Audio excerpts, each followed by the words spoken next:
আল্লাহ দিতে চায়। বর্ণনা তো আমি একটু দিলাম,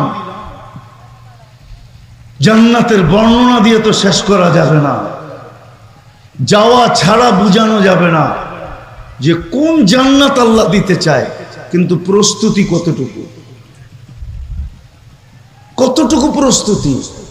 মুসা আলাইহিস সালাম তারাদাত তাওরাত, তাওরাত কিতাবকে সরায়া দিলেন, অথচ যার কিতাবটা আল্লাহ নিজের কুদরতি হাত দিয়ে লেখলেন, উনি যেই পৃষ্ঠায় উল্টান ওই পৃষ্ঠায় আমাদের আলোচনা দেখার পরে উনি বললেন ফাতারাদাত তাওরাত, তাওরাতকে সরায়া দিয়া বললেন আল্লাহ আমাকে উম্মত বানায়া দেন।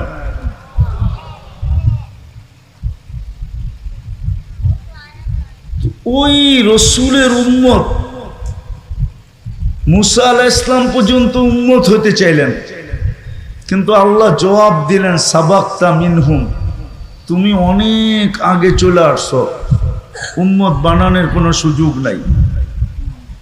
দেখি বুঝে আসে কিনা। দানিয়াল আলাইহিস সালাম নামে এক নবী ছিলেন, কেননা আমাদের আলোচনা এরকম কোনো আসমানি কিতাব নাই যেটার ভিতরে আমাদের আলোচনা না ছিল। এমন কোন নবী আসেন নাই যিনি উম্মতের সামনে আমাদের আলোচনা না করছেন। কুরআন প্রমাণ দিতেছে মাসালুহুম ফিত তাওরাত ওয়া মাসালুহুম ফিল ইনজিল। আল্লাহ বুঝাইতে চাইতেছে তোমাদের আলোচনা তাওরাতেও ছিল, তোমাদের আলোচনা জবুরেও ছিল, আমাদের আলোচনা ইনজিলেও ছিল। যখন বড় বড় কিতাবে ছিল তো ছোটগুলার ভিতরে তো ছিলই ছিল। তো দানিয়াল আলাইহিস সালাম উনি আল্লাহর কাছে দোয়া করছেন, আল্লাহ আমি উম্মত হতে চাই না, কেননা উম্মত হওয়ার সুযোগ নাই। উম্মতে মুহাম্মদী সবাই শেষে আসবে, আর আমি তো এই মুহূর্তে চলে আসছি, বিদায় আমার তো এখানে যাওয়া সম্ভব না, আর দোয়া করলে কবুলও হবে না। তো উনি এক আজীব দোয়া করছেন। উনি বলছেন আল্লাহ আমার মৃত্যুর পরে আমাকে যেন সুরক্ষিত রাখা হয়। ভালো মতে শুনতে হবে কিন্তু, সুরক্ষিত রাখা হয়।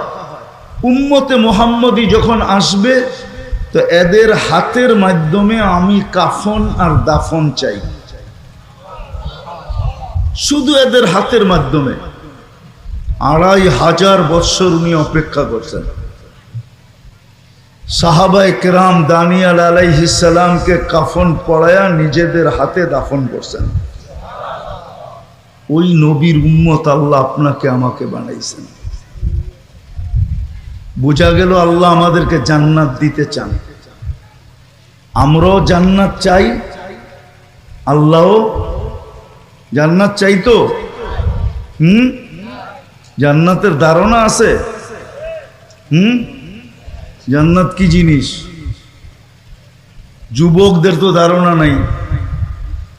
যদি যুবকদের ধারণা থাকতো, আমাদের কারোই ধারণা নাই।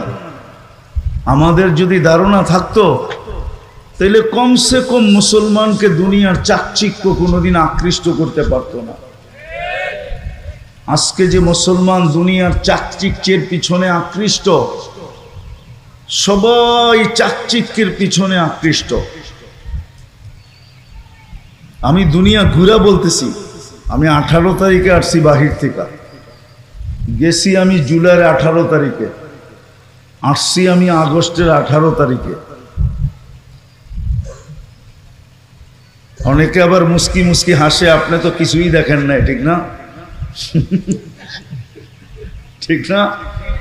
আমি বিদেশে ছিলাম, তো আমি দেখা বলতেছি, আমরা যদি আসলেই জান্নাত সম্বন্ধে ধারণা থাকতো, রব্বে কাবার কসম, মুসলমানের যুবকের চুলের স্টাইল এরকম হতো না, পোশাকের স্টাইল এরকম হতো না, চাল চলনের স্টাইল এরকম হতো না। না যুবক না যুবতী, না নারী না পুরুষ, কোনো মুসলমানের স্টাইলই এরকম হতো না। আজান হইতো আর মসজিদে আসতো না, এটা তো কখনো চিন্তাও করা যেত না যে মুসলমান আজান হয়েছে আর মসজিদে আসে নাই। এটা তো ধারণাই করা যেত না, যদিও এখন ধারণা করা যায়, কিন্তু এক সময় এটা ভাবাও যেত না। আমি একটা দেশে 6 বার গেছি, 6 বার। ওটা হলো চাঁদ, আবার আকাশের চাঁদ না, কিন্তু আফ্রিকার একটা দেশ আছে চাঁদ। তো আমি ওই দেশে 6 বার গেছি। এখন যে প্রেসিডেন্ট আছে আর বাপের সাথে আমার পরিচয় ছিল। তার বাপ মারা গেছে এক যুদ্ধে, মালির যুদ্ধে, আর বাপ মারা গেছে, এখন এর ছেলে প্রেসিডেন্ট। ওই দেশে যে আমরা জিজ্ঞাসা করছিলাম যে নামাজের পার্সেন্টেজ কতটুকু। গরিব দেশ, 80% মুসলমান, 20% খ্রিস্টান। তো ওই দেশের প্রধানমন্ত্রী, স্পিকার, সেনা প্রধান, এমনকি রাষ্ট্রপতি পর্যন্ত আমাকে বলছে যে আমাদের দেশে একজনও বেনামাজি নাই, একজনও না। আমি জিজ্ঞেস করছি কেন? তো আমরা গরিব মানুষ, আবার নামাজও যদি ছেড়া দেই তো আমাদের থাকবে কি? আমরা তো গরিব মানুষ, নামাজ যদি ছেড়া দিই তো আমাদের কাছে আর কি থাকবে? দুনিয়ার একটা দেশ আছে যেই দেশে কোনো কুকুর নাই, কুকুর নেওয়া নিষেধ, পালাও নিষেধ, সেটা হলো কমরু আইল্যান্ড। আমি স্পিকারকে জিজ্ঞাসা করছি কুকুর নাই কেন? তা আমাকে বলতেছে তোমাকে মুক্তির সার্টিফিকেট কে দিছে? তা আমি বললাম আমার প্রশ্ন আর তোমার প্রশ্ন, তোমাকে মুফতির সার্টিফিকেট কে দিছে? তুমি জিজ্ঞাসা করতেছো কুকুর নাই কেন? তুমি কি হাদিসে পড়ো নাই কুকুর পাললে 1 কিরাত সওয়াব কমে যায়? আমরা তো গরিব মানুষ, 1 কিরাত মানে হলো উহুদ পাহাড় সমান। তো বলতেছে আমরা গরিব মানুষ,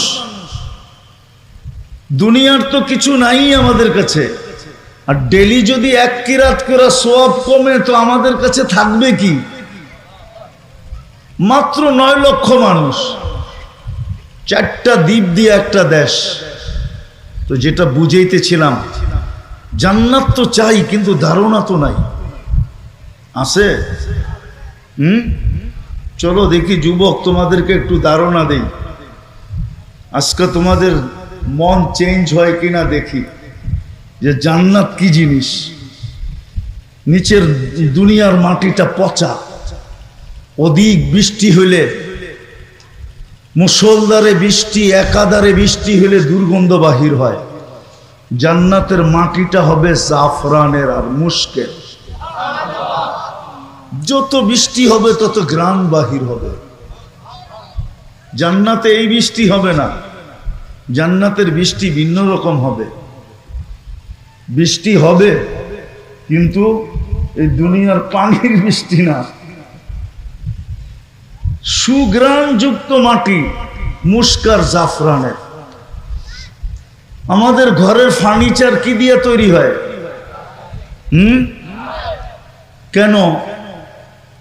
দুনিয়াতে সব গাছই কাঠের, ঠিক না? কেননা জান্নাতে কোনো গাছ কাঠের হবে না, সমস্ত গাছ হবে সোনা রূপা, জবরজুদ জমররুদ, ইয়াকুত মারজান। বলবেন সোনার গাছে আবার ফল হবে কি করে? তাইলে এখন কাঠের গাছে ফল হয় কি করে? কাঠের গাছে যদি ফল হইতে পারে তাহলে সোনার গাছেও কি ফল? তো আর সোনা হবে না। যেমন কাঠের গাছের আম কাঠ হয় না, কি হয়? আম হয়, ঠিক না? সোনার গাছেও ফল হবে, কিন্তু গাছ হবে কিসের? সমস্ত ফার্নিচার হবে সোনা দিয়া। জবরজুদ, জমররুদ, ইয়াকুত, মারজানের ফার্নিচার হবে, কোনো কাঠের ফার্নিচার নাই। এখন বাড়িগুলা কি দিয়া তৈরি? ইট, ইট তৈরি কি দিয়া? জান্নাতের বাড়িগুলো হবে সোনা রূপার ইট দিয়া। এটা লো কোয়ালিটির বাড়ি।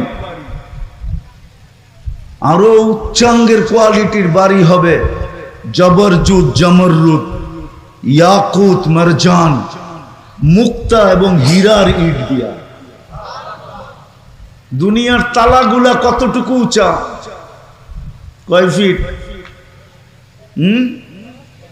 আচ্ছা 12 ফিট, 15 ফিট। জান্নাতের এক এক তালার দূরত্ব হবে জমিন থেকে আকাশ পর্যন্ত। বলবেন এত বড় সিঁড়ি কেমনে বামু? ঠিক না? সিঁড়ি চড়তে হবে না? কেননা ওইখানে দুনিয়ার সিঁড়ি থাকবে না, ওইখানে সুপার অ্যাক্সেলেটার থাকবে। অ্যাক্সেলেটার চিনেন? চলন্ত সিঁড়ি। ওটা মন দিয়া চলবে, হাত দিয়া চলবে না। সুপার লিফট লাগানো থাকবে, মন দিয়া চলবে। যত তালায় যাইতে চাবে অত তালায় চোখের পলকে পৌঁছায় দিবে। মধ্যখানে যদি মনে ওঠে যে 10 তালায় জামু, দেখি 9 তালারটায় কি করে? 9 তালারটা বোঝো? মনে হয় বোঝে নাই, খালি 14 তারিখ বোঝে, আর কিচ্ছু বোঝে না। 9 তালারটা বোঝো কি? 9 তালারটা কি করে? 9 তালায় থেমে যাবে, আবার ওইটা দেখার পরে আবার 10 তালায় উঠবে। জান্নাতের আমি ধারণা দিতেছি, ধারণা। ডেলি 70 বার কাপড় চেঞ্জ করবে। এখন কয়বার করি? কয়বার? কয়বার? সবাই ডেলি চেঞ্জ করে না। কেউ একটা দিয়া 2 দিনও চালায়, ঠিক না? 3 দিনও চালায়, ঠিক না? ডেলি 70 বার কাপড় চেঞ্জ হবে। কয়বার? এই সুতার কাপড় না, আল্লাহ নূর দিয়া বানাবে, নূর দিয়া, আলো দিয়া না। লাইটেরও কিন্তু আলো আছে, কিন্তু এটার ভিতরে পাওয়ার আছে, পাওয়ার। গরম লাগে কিন্তু, ঠিক না? নূরের ভিতরে কোনো কি নাই? পাওয়ার নাই। নূর মিষ্টি, এই জন্য সূর্যের আলোতে গরম লাগে, আর চাঁদের আলোতে, চাঁদ নূর দিয়া বানানো, নূর, নূর দিয়া পোশাক বানাবে, কোনো ওজন হবে না। জান্নাতে কোনো দর্জি নাই। আল্লাহ কুদরত দিয়া ডেলি 70 জোড়া পাঠাবে, কুদরত দিয়া বানাবে, দর্জি দিয়া না। জান্নাতে কোনো ওয়াশিং মেশিন নাই, ওয়ান ডে ইউজ। যেটা আজকে পড়ছে এটা আর কালকে পড়বে না, জীবনে কোনোদিন পড়বে না, কালকে আবার নতুন। জান্নাতে পুরান কাপড় রাখার কোনো আলমারি নাই। আজকের যেরকম এই ইউনিয়নে প্রত্যেকের বাড়ির আলমারি ভরা শুধু পুরান কাপড় দিয়া, ঠিক না? জান্নাতে কোনো পুরান কাপড় থাকবে না, ডেলি নতুন। মা বোনরা ডেলি 70 বার লেহেঙ্গা চেঞ্জ করবে, লেহেঙ্গা। দুনিয়ার এই মেক্সি সেক্সি না, লেহেঙ্গা। লেহেঙ্গা চিনেন? চিনেন না? চিনেন? আরেকটা কইলে চিনবেন হয়তো, ডায়ানা ড্রেস চিনেন? ডায়ানা ড্রেস, ওইটাই লেহেঙ্গা। ডেলি 70 বার চেঞ্জ করবে। 3 কিলোমিটার ঘের হবে, 3 কিলোমিটার ঘের লেহেঙ্গা, 3 কিলোমিটার ঘের। আল্লাহ আলোর সুতা দিয়া, নূরের সুতা দিয়া বানাবে, ডেলি 70 বার চেঞ্জ করবে। মা বোনরা 120 ফিট লম্বা হবে, চুলটিও 120 ফিট লম্বা হবে। আমরাও 120 ফিট লম্বা হব। আরো 9টা গুণ হবে। ইসুফ আলাইহিস ইসলামের মতো রূপ হবে, ঈসা আলাইহিস ইসলামের মতো বয়স হবে, মুসা আলাইহিস ইসলামের মতো শক্তি হবে, আমাদের নবীজির মতো আখলাক হবে, দাউদ আলাইহিস ইসলামের মতো সিঙ্গার হবে, সিঙ্গার। চিনো? তোমরা তো সারা রাত্র গান শুনতে শুনতে কাটায় দাও, ঠিক না? অথচ তুমি দাউদ আলাইহিস সালামের মতো সিঙ্গার হবে জান্নাতে, তোমার আওয়াজ হবে দাউদ আলাইহিস সালামের মতো। বলবা দাউদ আলাইহিস সালামের আওয়াজ কিরকম ছিল? উনি যখন জবুর পড়তেন তো পাহাড় পর্যন্ত ডান্স করত, পাহাড়, সমুদ্রের মাছ বাহির হয়ে চলে আসতো।